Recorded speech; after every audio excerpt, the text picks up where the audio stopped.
நம்ம ஸ்ரீகுமரன் தங்க மாளிகை ட்ரிபிள் ஸ்டார் திட்டத்தில் நீங்களும் ஆகலாம் சூப்பர் ஸ்டார். ஸ்வர்ணதாரா பிளஸ் மற்றும் flexi digi plus. Download the SKTM jewel app today.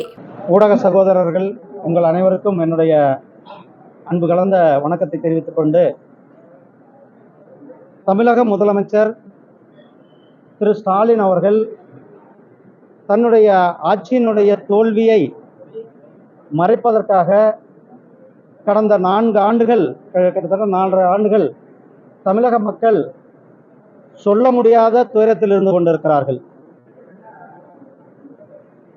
மின்சார கட்டண உயர்வு, சொத்து வரி உயர்வு, டாஸ்மார்க் ஊழல், இப்படி பல ஊழல்கள் இன்றைக்கு ஊழல்களில் தெரிவித்துக் கொண்டிருக்கிறார்கள். அரசாங்கத்தை நடத்துவது முதலமைச்சரா என்பதே ஒரு கேள்விக்குறியாக இருக்கிறது. தம்பிகள் தான் இந்த ஆட்சியை நடத்தி கொண்டிருக்கிறார்கள். இப்படிப்பட்ட சூழ்நிலையில் தன்னுடைய முழுமையான தோல்வியை மறைப்பதற்காக மத்திய அரசாங்கத்தை குறை சொல்வதையே ஒரு வாடிக்கையாக வைத்திருக்கிறார்கள். திரு ஸ்டாலின் அவர்கள் ஏற்கனவே பீகாரில் ஜாதிவாரி கணக்கெடுப்பு நடத்தியிருக்குது, தெலுங்கானாவில் நடத்தியிருக்கிறாங்க. ஆனால் இவர் நடத்துறதுக்கெல்லாம் இவருக்கு எந்தவித மனசும் இல்லை. ஆனால் அதை மீறி மத்திய அரசாங்கம், மாண்புமிகு பிரதமர் திரு நரேந்திர மோடிஜி அவர்கள் ஜாதிவாரி கணக்கெடுப்பு நடத்தப்படும் என்ற அறிவிப்பை வெளியிட்டு இந்தியா முழுவதும் ஜாதிவாரி கணக்கெடுப்பை நடத்த இருக்கிறார்கள். மாண்புமிகு பிரதமர் திரு நரேந்திர மோடிஜி அவர்கள் சமூக நீதியினுடைய உண்மையான தலைவராக இருந்து கொண்டிருக்கிறார்கள்.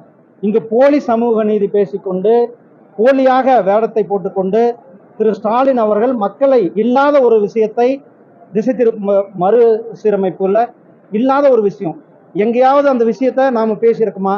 பாராளுமன்ற விவகாரத்துறை இதை பத்தி எங்கேயாவது பேசியிருக்காங்களா? எங்க கூட பேசல.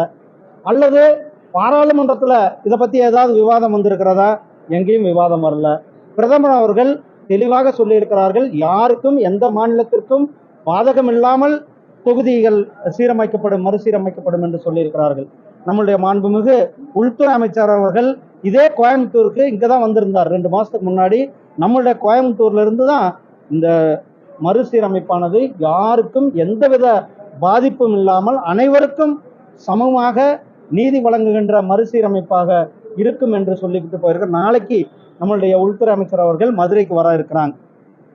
அவர் ஏற்கனவே பல முறை சொல்லி இருக்கிறாங்க. ஆனா இல்லாத ஒரு விஷயத்தை இருக்கிற மாதிரி மக்களிடத்துல ஒரு பொய்யான திசை திருப்புதல் செயலை தமிழக முதலமைச்சர் அவர்கள் செய்து கொண்டிருக்கிறார்கள்.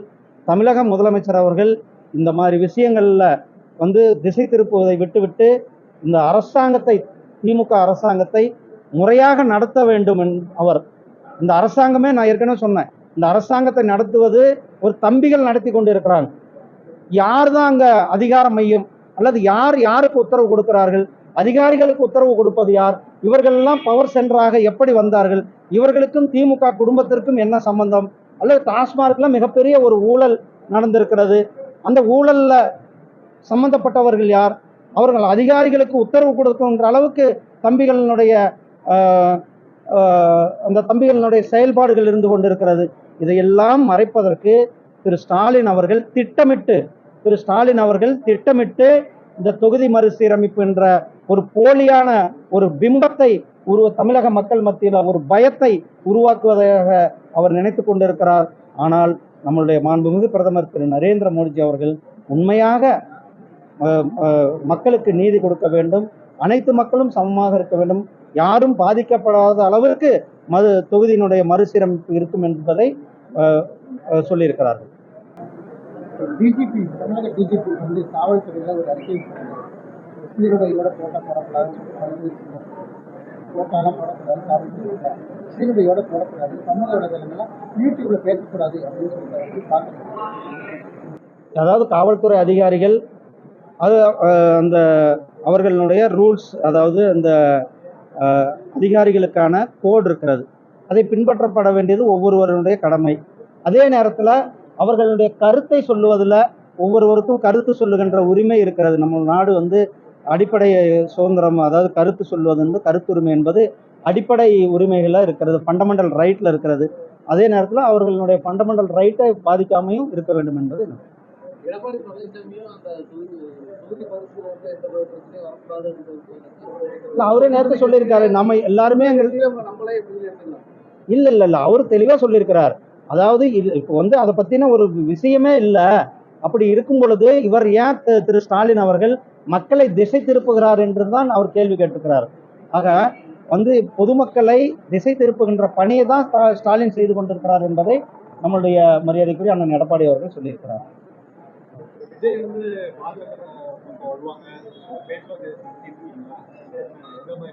இதெல்லாம் எங்களுடைய தேசிய தலைவர்கள் சொல்லுவார்கள். ஆனால் இன்றைக்கு தமிழகத்துல இந்த அரக்கர்கள், திமுகனுடைய அரக்கர்கள் ஒரு மிக கொடுங்கோலனுடைய ஆட்சி நடந்து கொண்டிருக்கிறது. இந்த ஆட்சியை அகற்றுவதற்கு ஒரு மிகப்பெரிய அளவுல அனைவரும் ஒன்று தள்ள வேண்டும் என்பதுதான் நம்மளுடைய எண்ணமாக இருந்து கொண்டிருக்கிறது. கூட்டணி பற்றியெல்லாம் நம்மளுடைய தேசிய தலைவர்கள் தான் முடிவு செய்வார்கள். ஆனா நான் தான் சொல்றேன், எல்லாருமே எங்களுடைய கூட்டணியை பொறுத்தளவுக்கு எங்களுடைய தேசிய தலைமை அவர்கள் என்ன முடிவு சொல்லுகிறார்களோ அதை வந்து நாங்கள் நிறைவேற்றுவோம். நன்றி. கூட்டணி இருந்ததே விருப்பம் இல்லாம தான் இருந்ததா டாக்டர் ராமதாஸ் சொல்லியிருக்காரு. அவங்க வந்து கட்டுப்படுத்தி வச்சிருக்கீங்களா? ஆனா நாங்க வந்து யாரையும் கட்டுப்படுத்துவது கிடையாது. எந்த கட்சியினுடைய உள் விவகாரங்கள்ல தலையிடுவது எங்களுடைய பழக்கம் இல்லை. எங்களுடைய கட்சியை வளப்படுத்துகின்ற வேலைகள்ல நாங்கள் சென்று கொண்டிருக்கிறோம். நாங்கள் கூட்டணி என்று வரும்பொழுது அனைவரையும் அரவணைத்து செல்லுகின்ற ஒரு கூட்டணி, தேசிய ஜனநாயக கூட்டணியாக எங்கள் கூட்டணி இருக்கு. அமித்ஷா வரும்போது கூட்டணி தலைவர்கள் சந்திக்கிறதுக்கான வாய்ப்பு இருக்கா? யாரெல்லாம் வெயிட் பண்ணுங்க, நாளைக்கு வெயிட் பண்ணுங்க. உங்களை எல்லாம் கூப்பிட்டு தானே பண்ணுவோம், தெரியாமையே பண்ணுவோம். பூமி அடையும் அப்படின்னு சொல்றாங்க. நாளைக்கு வெயிட் பண்ணுங்கண்ணா, கொஞ்சமாவது சஸ்பென்ஸ் வேணாமா உங்களுக்கெல்லாம்? முருகர் மாநாட்டை தமிழ்நாட்டில் நடத்துவது தான் உரியதாக இருக்கும். ஏன்னா தமிழ் கடவுள், நாம் இங்கே நடத்துவது, நாம் ஒரே தேசம், ஒற்றுமையான தேசம் என்பது தான். அதனால தான் நாம் காசி தமிழ் சங்கமத்தை ஒவ்வொரு வருஷமும், ஒரு வருஷம் மட்டும் நடத்தலை, ஒவ்வொரு வருஷமும் காசியில் நடத்தி கொண்டு இருக்கிறோம். அது யார் நடத்துது? யூபி மக்கள் நடத்துகிறாங்க. தமிழ் கலாச்சாரத்தை, தமிழ் பண்பாடை, தமிழ் இலக்கியங்களை ஊக்குவிப்பதற்காக காசி தமிழ் சங்கம் நிகழ்ச்சியை நாம் நடத்தி இருக்கிறோம். அதே போல குஜராத்தில் சௌராஷ்டிரா தமிழ் சங்கமும் நாம் நடத்தி இருக்கிறோம். தேவைப்பட்டா நாம உலகத்துல எங்க வேணாலும் நடத்தலாம். முருக பக்தர்கள் மாநாடு இப்போதைக்கு நாம நடத்துவதற்கு இங்க முடிவு பண்ணியிருக்கிறோம். இது வந்து நாம எங்க வேணாலும் கூட நடத்துவது நாம, ஏன்னா முருகர் கடவுள் என்பது அனைவருக்குமான கடவுள், தமிழ் கடவுள், உலகத்திற்கான கடவுள். அந்த கடவுளுடைய மாநாடுகளை, அந்த பக்தி மாநாடுகளை எங்க வேணாலும் நடத்தலாம். நாங்கெல்லாம் ஆர்எஸ்எஸ்னுடைய தொண்டர்கள் என்பதுல ஒரு பெருமிதம் கொள்கிறோம்.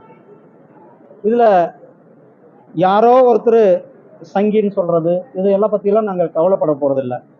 எங்களுடைய நோக்கம், எங்களுடைய மாநாடு, எங்களுடைய முருக பக்தர்களுடைய மாநாடு. உங்களுக்கு பாருங்க, எப்போ கந்த சஷ்டி கவசத்தை இழிவுபடுத்தினாங்க, அப்போ வெற்றிவேல் யாத்திரை நாம் நடத்தணும். அந்த வெற்றிவேல் யாத்திரை வந்து நடத்தும் பொழுது பொதுமக்கள், கொரோனாவையும் தாண்டி பொதுமக்கள் ஒரு மிகப்பெரிய ஒரு ஆதரவை கொடுத்தார்கள். அதுபோல இப்போ இங்க திருப்பரங்குன்றத்துல ஒரு இஷ்யூ ஆனது. அப்போ வந்து முருக பக்தர்கள்லாம் இணைந்து, முருக பக்தர்கள்லாம் மனவேதனையோடு அவர்கள்லாம் இணைந்து ஒரு பெரிய ஒரு மாநாட்டை நடத்துவதற்காக முருக பக்தர்கள் சார்பாக இந்த மாநாடானது ஏற்பாடாக இருக்கிறது. ஏதோ வந்து பிஜேபி நடத்துறது அல்லது வேற யாரோ நடத்துறது. இது வந்து முருக பக்தர்களுடைய அனைத்து முருக பக்தர்களும் இணைந்து ஒரு மிகப்பெரிய ஒரு மாநாட்டை நடத்த இருக்கிறோம்.